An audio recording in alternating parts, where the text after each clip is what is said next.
Morning, this is Mr. Willing, West Virginia. It's the 18th day of December 2019, and in my planner, the scripture is Give thanks to the Lord, for he is good. His love endures forever. And that's Psalms 107:1. Um, and that is such a great scripture. Give thanks to the Lord. That's something we should wake up in the morning and just thank him for what he's done. I had one scripture I thought I was supposed to share, and it was only because the Bible was open right to it. And when I looked at it, I thought, ooh, that's a good scripture. But I got a better scripture, um, and probably a better thought. And it comes out of the 12th chapter of Hebrews, and it starts with verse 1. It says, Wherefore, seeing we also are compassed about with so great a cloud of witnesses, let us lay aside every weight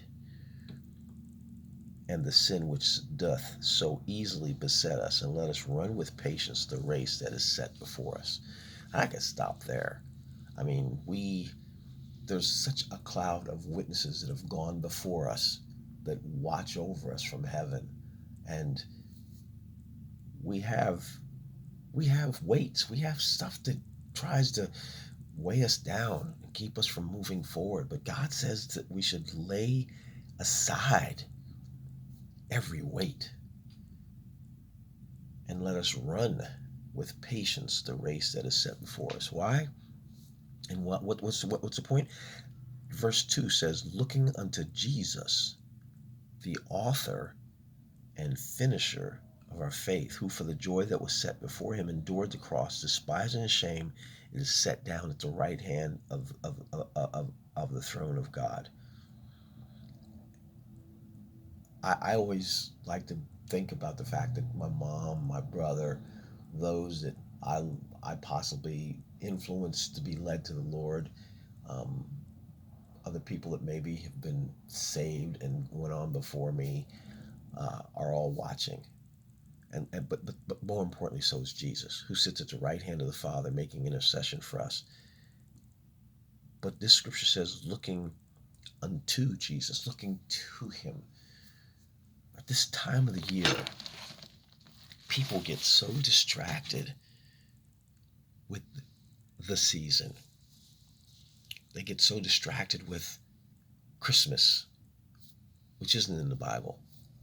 They get so distracted with shopping and getting presents and getting up a tree and getting up decorations and getting up this and doing that and cooking this and doing that, and it just becomes like just all this stuff that comes in front of us that we seem to get distracted from the very fact that we're supposed to be celebrating Jesus' birthday.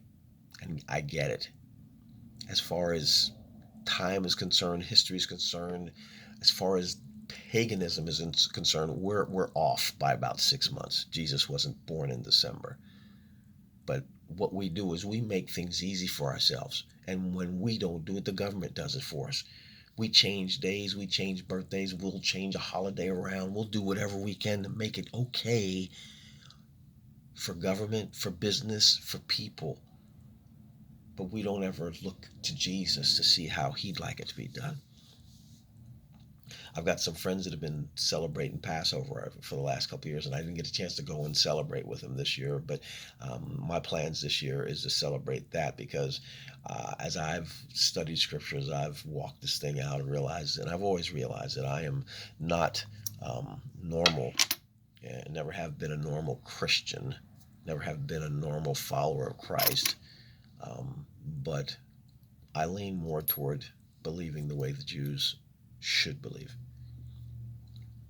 and celebrating the way they did, because Jesus was real clear, even to the woman at the well, that you know what, salvation is of the Jews, for we know what we worship. Everybody else really is worshiping the idols of this world, themselves, because, and you can tell by what they talk about.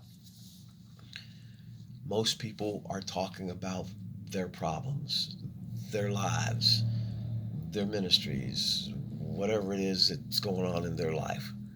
But they're not sharing what Jesus has done. They're not sharing the fact of their revelation for the day of what Jesus has done.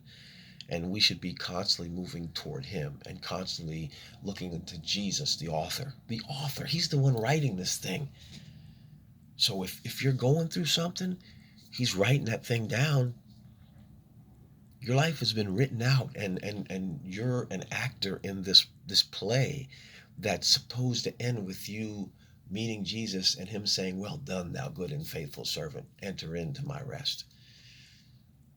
But many of us are stuck with what we've done, what we're doing. And we've been doing a study for the last couple of weeks with Advent. Our pastor has been studying the 4 women in the Bible that are in the lineage of Jesus, and one of the women was Rahab, who happened to be she's known in the Bible as Rahab the harlot, which is just a fancy name for prostitute, who's in the lineage of Jesus. She was a prostitute, she was a lying prostitute, and she was also an enemy to the state. When the spies came to spy out the land, she hid them from the people she was living with. So she became an enemy of the state, an enemy of her own people. But she was saved when Joshua came in and they marched around the walls of Jericho. The walls of Jericho fell down. Rahab was the one that was saved because she had hid the spies when they came in to see the land.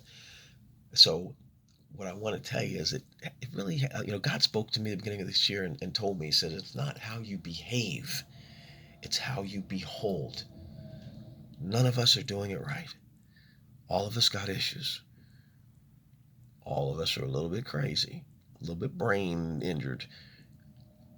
So that's not the barometer for how God's looking at us. He's looking at us to see how we behold him, how we love him, how we obey him, how we follow him. And we're all children struggling at it. We're all children wanting our own way, but wanting daddy once in a while. So my suggestion to you is open up your word.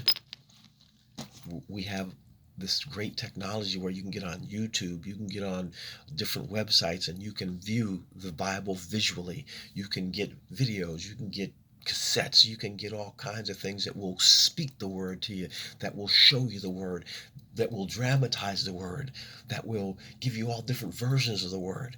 But it behooves you to get the word in you, because as we behold him and as we listen to him, we become like him. And he's the most important thing. Christmas is about him, not about you, not about your presents, not about what it is you want, that new iPhone or that new iPhone watch or whatever. It's not about that. It's about you presenting you to him,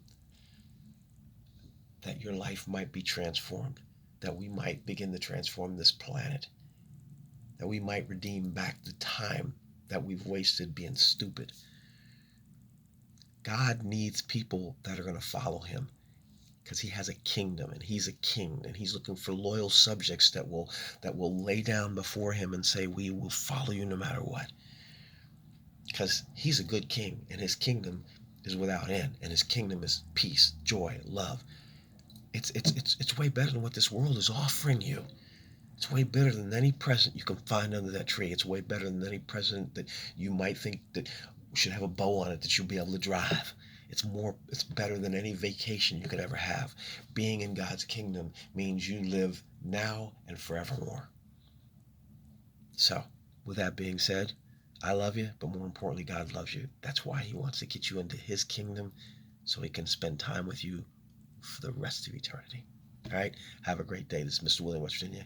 I love you, but more importantly, God loves you. Shalom.